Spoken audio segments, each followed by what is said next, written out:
Good day, my name is Angelo. Welcome to Nation Voice Tower, your most preferred YouTube channel. How have we been?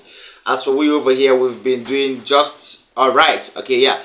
Before I go further, I would like to tell you that we're making a headway in lots of things in the country, although not under the administration of Bola Tinubu. But I so wish that we had a better president, but we will still continue to fight. Now, in the wake of the day, the erstwhile CBN governor, Godwin Emiefele, has started to, apart from the formally exposed names, there are implications that are coming out from his investigation and from his confessions, all right?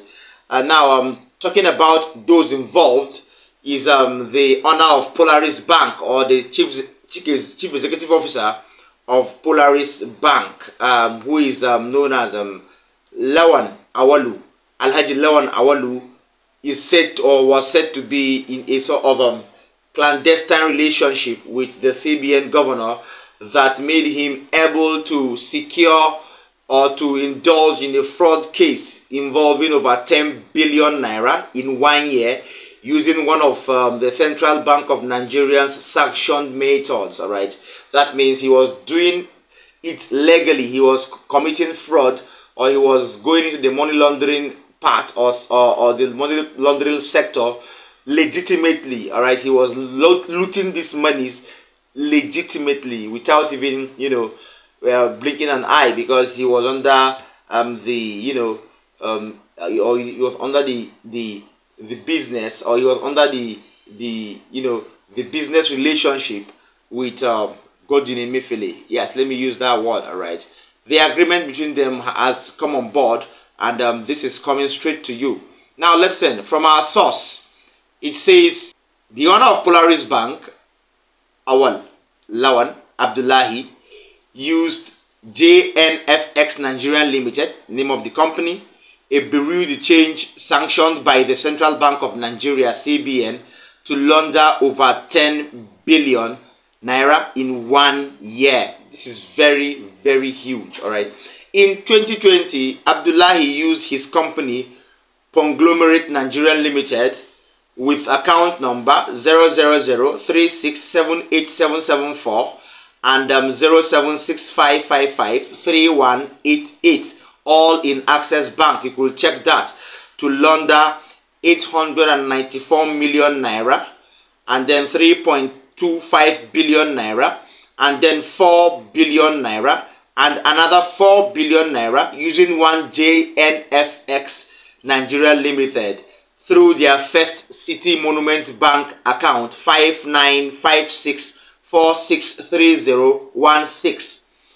JNFX, a cross-border financial transaction company with head office in the United Kingdom, UK, was sanctioned in September 2020 for forex infractions. All right. Now, this particular bureau de change enterprise specialize in moving huge funds for individuals across borders. All right.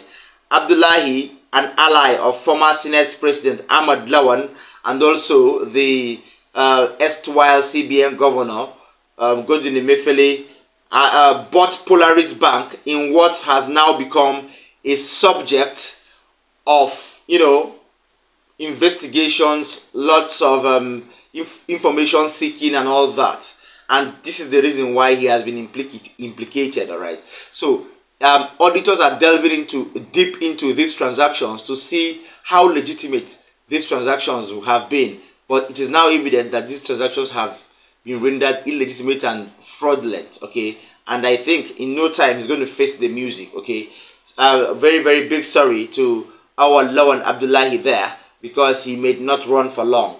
Yes, now not to broaden this a little bit, I would like to say that Godwin Emiefele actually has his sins coming out one by one. All right, and maybe he has not been able to speak, because if he speaks, even people in power may get implicated, and that is why he has not spoken at length. But well, news reaching us says he's beginning to speak gradually, and we would hope to see how many people will get implicated in the most heinous fraudulent currency crimes that have ever existed in Nigeria in a very, very long while now. Now, in another development, I have former Senate or present Senate President, I beg your pardon, present Senate President, Senator Godswill Akpabio, and he has appeared for the first time after the prayers have been sent to your mail boxes saga. You remember that story, right? Yes, this is his first time of appearing to speak. Now, in this particular speech, he's releasing their own commitment in the National Assembly, talking about himself and the Speaker of the National Assembly of the House of Representatives, I beg your pardon, Tajuddin Abbas. He is releasing their commitment and efforts to serve Nigerians, and then to also put everything on deck to see that Nigeria is working. All right, I don't expect much from this National Assembly because it seems and it's obviously a rubber-stamped National Assembly, and nothing may come out from them. I am so optimistic about this. Please watch the video where Senate President Godswill Akpabio actually spoke after a long while, after he made the mistake of exposing senators while they shared money during the plenary session. Stay tuned. We will not wait for Nigerians to ask, where is the National Assembly? We are very poised to undertake our oversight functions. We are poised to check the actions of the executive. We are poised to check the legislations that were made in the past. So when the judiciary make pronouncements, Nigerians will not ask, where is the Bigolo? Where is the National Assembly that ought to make amendment to this act? Where is the National Assembly that ought to oversight that minister that would have taken this kind of action? Assurance to the all that the Bigolo under my leadership, myself and my brother, Tajuddin Abbas, will definitely do its part by blowing the government. I want to thank the Governor of the Bible States that yesterday he believed strongly in the Senate and the National Assembly that we are going to work across party lines. This state currently is a PDP state, so we don't believe in political party in the Senate and the National Assembly. So we know that today it is PDP, tomorrow it may not be APC, but next business. So that's it. Alright, welcome back. If you're just joining us, this is still Nation's Voice Tower, your most preferred YouTube channel. Okay, that was the Senate President there. I won't say much because I'm not expecting much from them. They have done virtually nothing to keep Nigeria in place within the last few months. Alright, so if you've done nothing within the last few months, what are you waiting for? What are you waiting for? You're the Senate President, you've done nothing. I've seen nothing from him. He has only visited some places, commission projects, and that is not what he is there for. All right, you are lawmakers and advisors, okay, and you are there to probe. I have had nothing. I hope they do their job though, because this seems obviously to be a rubber-stamped National Assembly once more.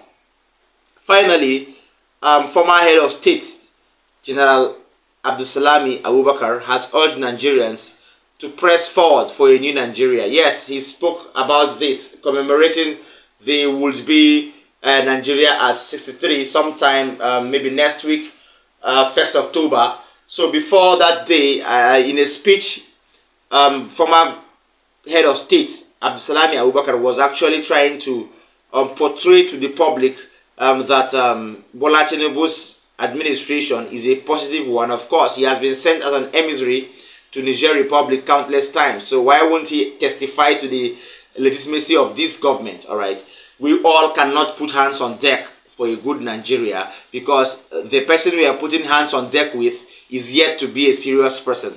He came on board illegitimately and he needs to be cautioned. Please listen to former General Abdulsalami Abubakar. It has been a 63 years of continuous efforts at making the country better and for us as a nation to achieve our full potential. We have seen the good, we have seen the bad, we have seen the ugly, and we hope for the best in the future. Nigeria is no doubt going through some challenges. No matter what you think or say, This prevailing atmosphere of faltering steps, great anxiety and recriminations is not peculiar to Nigeria. It is a global phenomenon. The good news is that we have all it takes to surmount our challenges and press forward for a better Nigeria. To make this happen, all hands must be on deck to change our trajectory and make it possible for Nigeria to have its right place in the Committee of Nations. A necessary step for the much-desired progress is to examine how the past was charted. This is where the book we are unveiling today, The Making of Modern Nigeria from Pre-Colonial Era till date, becomes auspicious. We know about Nigeria. We have invaluable insights to understanding the present-day challenges and the way out of the quagmire. Doing so sanctily reminds us of the exhortation of the great Chinese philosopher Confucius, in quote, "Study the past if you must define the present," unquote. Knowing Nigeria's rich past and its present will serve as a springboard for us to work for the realization of a Nigeria of our collective aspiration and dreams in the no distant future. I believe that Nigeria of our dream is possible when we contribute our quota with every sense of patriotism and nationalism. It is commendable that this book is dedicated to, in quote, Nigeria's founding fathers and those who believe that some good will still come out of the country, unquote. Our generation, I'm glad to say, has played its part for the making of a modern Nigeria. The future belongs to the rising generation. Okay, all said and done. You've heard it from the former head of state there. I will say it countless times. Tinubu's government is not legitimate. So we need to put all hands on deck to oust him out of office. If you must be a president in Nigeria, you must come through the door, the front door, not the back door. That is how it's done. Don't just come up and impose yourself on Nigerians and you expect peace. No. You wouldn't really have it as juicy as you wanted it, all right? So this is like a call to the president to please do the needful, and he may resign or, or honorably leave office. That's very, very understandable, all right? You and I know you came there illegitimately, or fraudulently. So please, we should make sure we tell the truth at all times. Bola Tinubu, this country is going nowhere because some months in office and you're yet to do anything remarkable, all right? You're just approving policies here and there that would end up choking Nigerians, okay? The economy is hard, frustration, unemployment, insecurity, and all of that. You've done nothing. Okay, let's hope that things get better. Please like our videos, share them. Don't forget to drop a comment for us in the comment section. And if you're watching me for the first time, subscribe to this channel, and please also tap the notification bell so that you will get to, have an update anytime I drop one, all right? And don't forget to watch till the end too. It's very, very important. From our table, we're saying see you next time. Bye.